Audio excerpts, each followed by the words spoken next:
Les documents de référence et les présentations fournis par la Ville de Montréal pendant sa consultation indiquent que la Ville peut influencer l'emploi à Montréal de deux façons différentes. Elle compte 26 000 employés et est assujettie à la loi sur l'accès à l'égalité en emploi dans des organismes publics et possède des programmes pour s'assurer que les femmes, les minorités ethniques, les minorités visibles, les autochtones et les personnes en situation de handicap soient mieux représentées au sein de son personnel. Elle intervient également à titre de contracteur et permet aussi d'influencer les politiques d'embauche des différentes entreprises avec lesquelles elle fait affaire.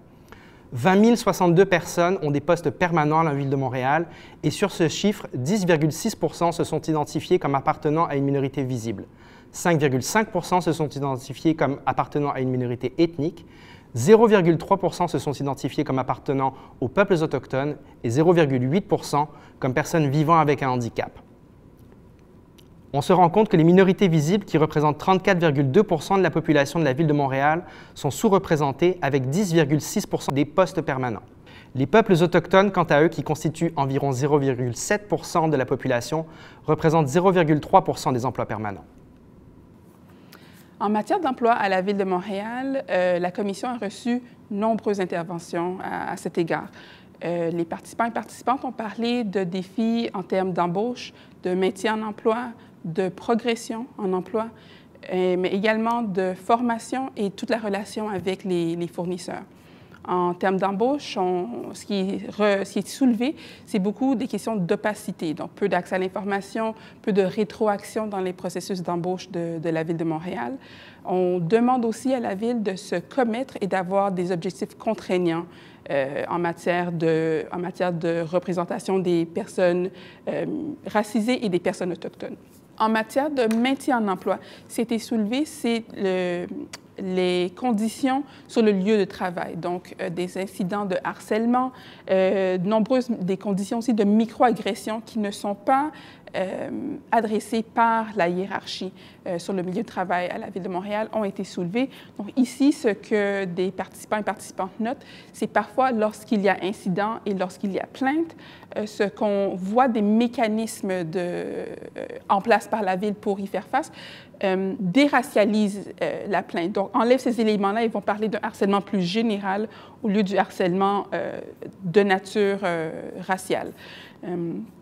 Maintenant, pour la promotion et la progression, ce qui est demandé à la Ville, c'est d'avoir des processus et des mécanismes particuliers pour appuyer les personnes racisées et les personnes autochtones dans la progression en emploi au sein de la Ville de Montréal. Maintenant, dans la relation avec les fournisseurs, ce qui est ressorti souvent, c'est qu'il y a de nombreuses entreprises inscrites au fichier de la Ville, mais que l'accès à l'information est difficile et qu'il faut souvent avoir des relations pour mieux comprendre, pour avoir accès. Et en fait, c'est une autre opacité qui est dénoncée là-dessus. Ce que dit le rapport, finalement, c'est qu'il faut qu'on renforce d'abord les plans d'action en matière de programme d'accès à l'égalité en emploi en se fixant des cibles qui sont contraignantes et spécifiques pour chacun des groupes et chacune des catégories d'emploi.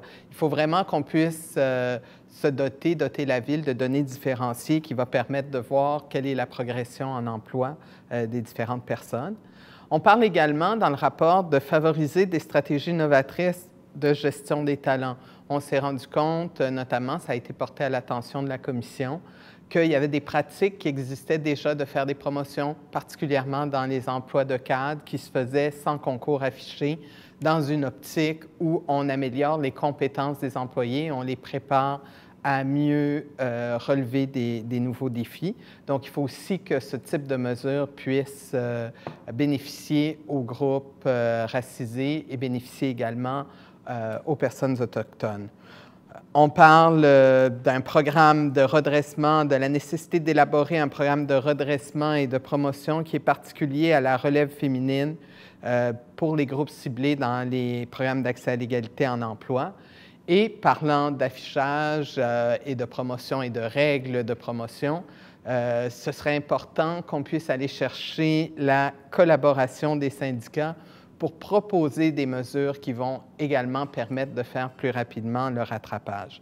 La Ville de Montréal a une responsabilité d'agir comme leader dans ce dossier-là Et parmi les 3 millions de contrats qu'elle donne, 3 milliards de contrats qu'elle donne chaque année à près de 20 000 fournisseurs qui sont dans son fichier, ce serait important qu'on favorise parmi eux ceux qui ont des standards élevés en matière d'accès à l'égalité en emploi, comme on le fait pour le développement durable, par exemple. Et sans l'élément de rétroaction, bien, tout ça est vraiment difficile à suivre pour la population. Alors, il faut vraiment favoriser la transparence en produisant un bilan annuel avec des données différenciées des résultats qui ont été atteints.